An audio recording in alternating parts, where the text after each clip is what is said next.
So, ang next na video is kung paano natin ita-transform yung everyday look or yung morning makeup look natin kung meron tayong mga dadaluhang okasyon kinagabihan or yung night look or night makeup look na sinasabi po nila. Yung naging inspirasyon dito is yung makeup ni Shania Twain sa I'm Gonna Getcha Good.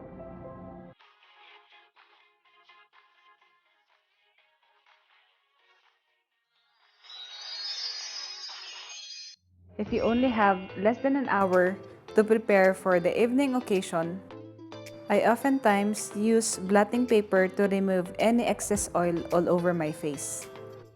After removing excess oil all over my face, I start working on the eyes. The eyes needs more time and much attention. For Shania Twain's look, here in the video, I will only use 2 eyeliners as a shadow for her eyes. I chose eyeliner as a shadow because it's easier to apply and to blend. I started to work with a black liner as a base for my eyeshadow. Apply the black liner close to your lashes, working up to the crease. With a card, I use it as a guide to create the outer V for the eyes. You can also use a Scotch tape for this technique. Just repeat the process on the other eye.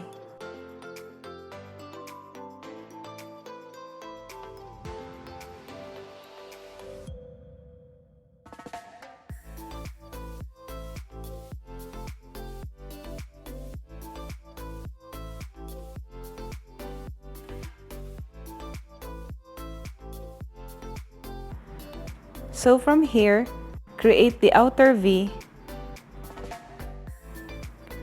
and apply the eyeliner up to the crease.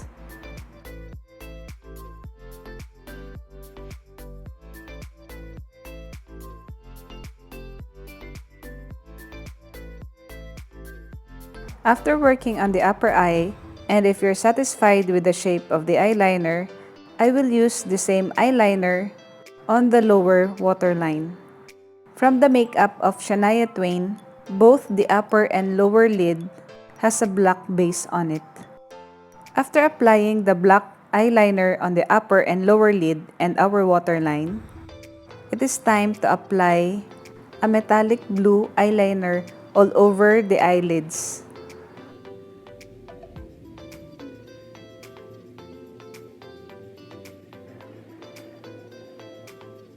Apply the metallic blue color as much as possible on the edges of the black eyeliner.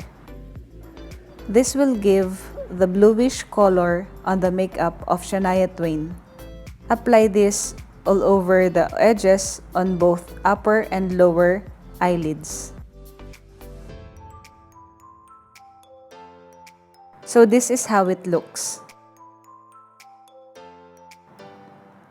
Blend the two colors with any blending brush. With this technique, you can also remove the harsh lines all over the edges of the eyeshadow or the eyeliner.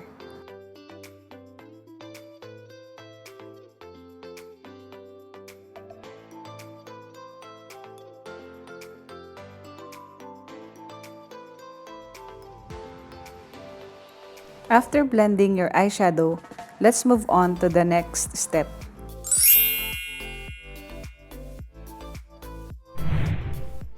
Using your favorite eyebrow pencil, let's work on our eyebrows.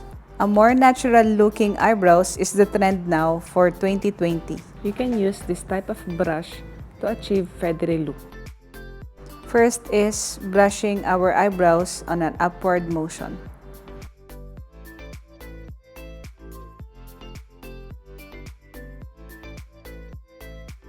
And just fill in the gaps of your eyebrow.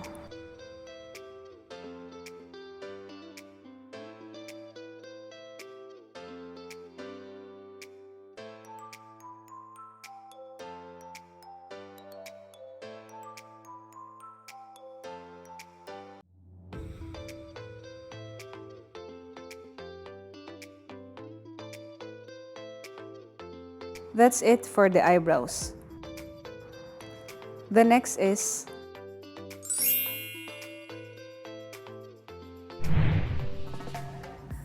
so as you can see, in Shania Twain's look, the eyes is already too dramatic. So just to balance out the look, so use any nude color for your lips. Using a foundation, I apply it all over the lips.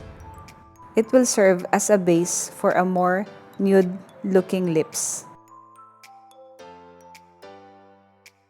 Then apply the lipstick after.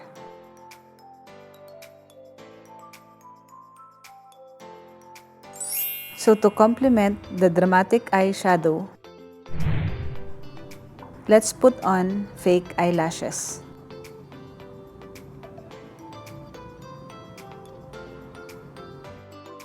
If you don't have fake lashes, you can just curl your lashes and put or apply mascara on it. Before putting on the fake lashes, using any foundation, clean any excess.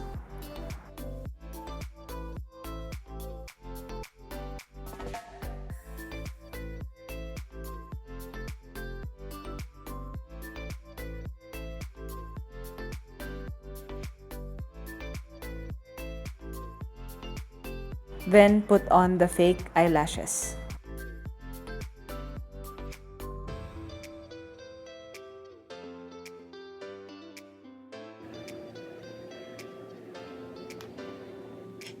After applying the eyelashes, you can clean and brush off any excess around the eyes.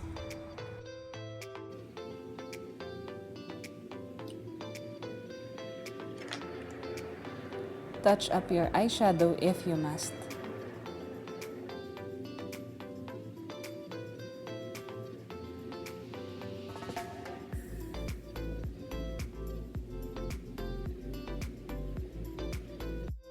Using a liquid liner, apply it closely to the lash line, over the fake lashes.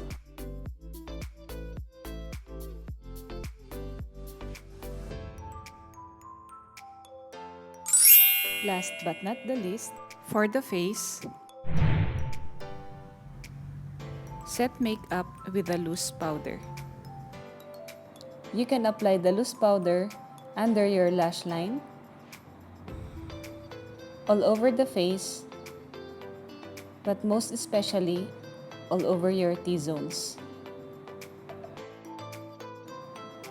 Give it a minute or two, then brush off the excess.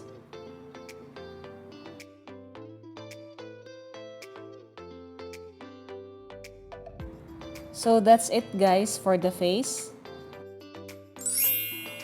Let's move on to the hair.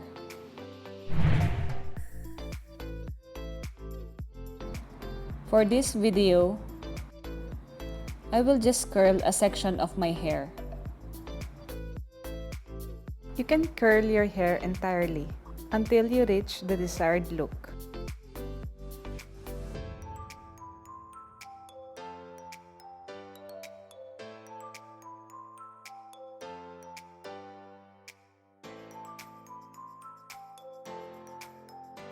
I just curled a section of my hair just for this video, just to show you how it looks.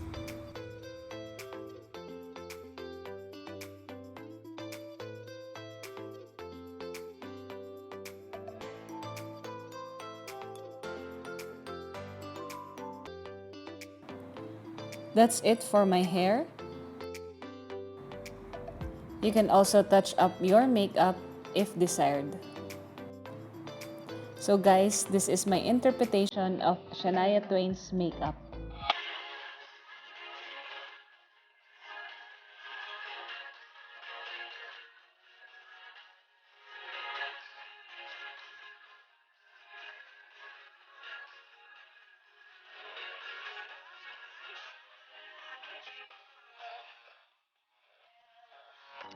So that's it for now.